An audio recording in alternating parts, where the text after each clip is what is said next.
नमस्कार, Vande Mataram, welcome to channel. तो CBSE ने कुछ ऐसा नोटिस निकाला है जो कंपार्टमेंट एग्ज़ाम के बच्चों के लिए बहुत अच्छा हो सकता है और वो पास से फेल से पास से भी हो सकते हैं। अगर आप फेल हैं और आपके कुछ नंबर कम हैं, 1-2 नंबर कम हैं, तो आपके लिए बहुत इंपॉर्टेंट है। हम बात करेंगे इस वीडियो में आप क्या क्या कर सकते हैं और क्या आपके पास क्या ऑप्शन हैं। आपके पास प्रोबेबली 3 ऑप्शन रहेंगे अगर आप कंपार्टमेंट हैं। तो देखते हैं आपको 3 ऑप्शन कौन कौन से लेट अस सी। और आपको क्या करना है, सीबीएसई की मेन वेबसाइट पे हम चलते हैं। सीबीएसई की मेन वेबसाइट पे आपको ये दिख जाएगा जो आया हुआ है। इसको हम खोलेंगे, अब हम देखेंगे कि क्या बात की गई है इसमें। 10th, एक बात याद रखा है इसने में 10th एंड 12th दोनों की ही बात की गई है, ठीक है।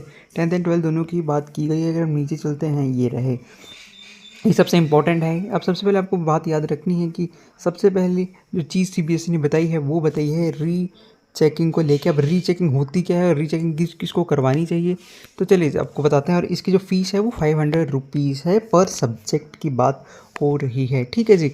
अच्छा जी, पर सब्जेक्ट। अब री चेकिंग होती क्या है, मान लीजिए आपको मार्क्स लगाए हैं 32 लगाए हैं, 30 लगाए हैं, जो 31 लगाए हैं, मान लीजिए 2-3 मार्क्स आप रह रहे हैं। तो क्या होता है कि मोस्टली क्या होता है कि काउंटिंग करने में मिस्टेक हो सकती है। और जब सीबीएसई 100 आपके पास जो है 500 रुपये ले रही है, 1000 कैसे ले रही है, 1000 रुपये ले रही है अगर आपने फ़ोटोकॉपी भी मंगवानी है अपनी आंसर शीट की। और वो कब मंगवानी है वो भी आपको मैं बताऊंगा इस वीडियो में। सबसे पहले हम बात कर रहे हैं रीचेकिंग की। तो रीचेकिंग कब कब से लेके होगी, देखो फ्राइडे को शुरू होगी एंड सैटरडे को होगी, मतलब 2 दिन हैं आपके पास, ठीक है जी। आपको रीचेकिंग के लिए अप्लाई करने के लिए, जिसे हम वेरिफिकेशन ऑफ मार्क्स कहते हैं सीबीएसई की लैंग्वेज में, ठीक है जी। अब इसमें क्या होगा, आपकी कॉपी को दोबारा से देखा जाएगा, रीवैल्यूएट किया जाएगा कि कहीं पे मार्क्स गलत तो नहीं लग गए। यहाँ पे 3 लगाए थे लेकिन 2 गिने, ऐसा तो नहीं। ये करवाने के लिए पर सब्जेक्ट को 500 रुपीज़ देना है।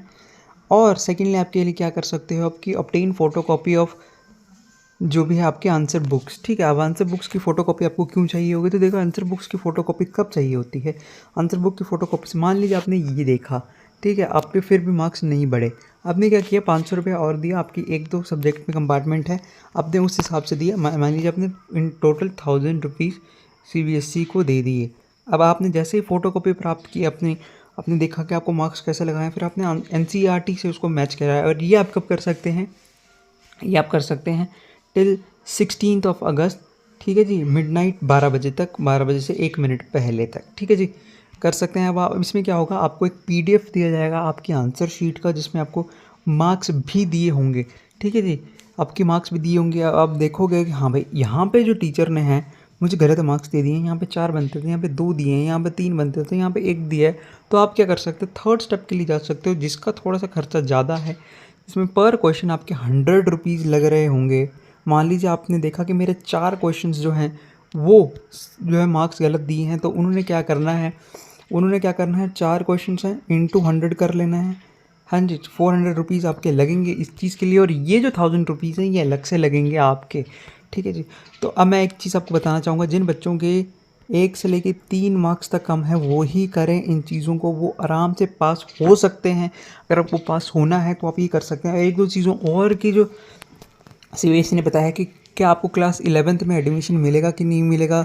अब सीबीएसई ने जो, और आपको यूनिवर्सिटीज़ में एडमिशन मिलेगा कि नहीं मिलेगा, तो देखो सीबीएसई ने बड़ी सिंपल सी एक चीज़ कही है कि देखो, अगर आप सेम स्कूल में हैं, मान लीजिए आप 10th में थे और आपका स्कूल 12th तक है, तो आपका स्कूल, सिर्फ आपका स्कूल की बात हो रही है, आपका स्कूल आपको मना नहीं कर सकता एडमिशन देने के लिए।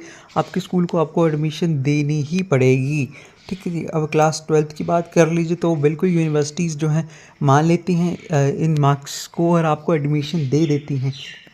अब एक चीज़, अब आप बात करेंगे हमारे पास ऑप्शन क्या है, तो आपके पास 1-2-3 ऑप्शन है। फर्स्ट ऑप्शन आपके पास है कि आप क्या कीजिए, यही रीवैल्यूएशन करवा लीजिए। सेकंड आपके पास ऑप्शन है कि आप सेकंड कंपार्टमेंट एग्ज़ाम जो फरवरी में होने वाला है वो दे लीजिए। और थर्ड ऑप्शन आपके पास है NIOS का, यानी ओपन स्कूल का भी आपके पास ऑप्शन है, जो आप देख सकते हैं, जिसके एग्ज़ाम जो हैं दिसंबर तक होते हैं, अक्टूबर से दिसंबर तक होते हैं। अगर आप उतना वेट कर सकते हैं, देखो at the end of the day आपका 1 साल जाएगा। क्या आप 1 साल गिव अप करने के लिए तैयार हो कंपार्टमेंट एग्ज़ाम देने के लिए कि नहीं तैयार हो, ये चीज़ आपको देखनी है। टिल देन, जय Hind, Vande Mataram, take care yourself.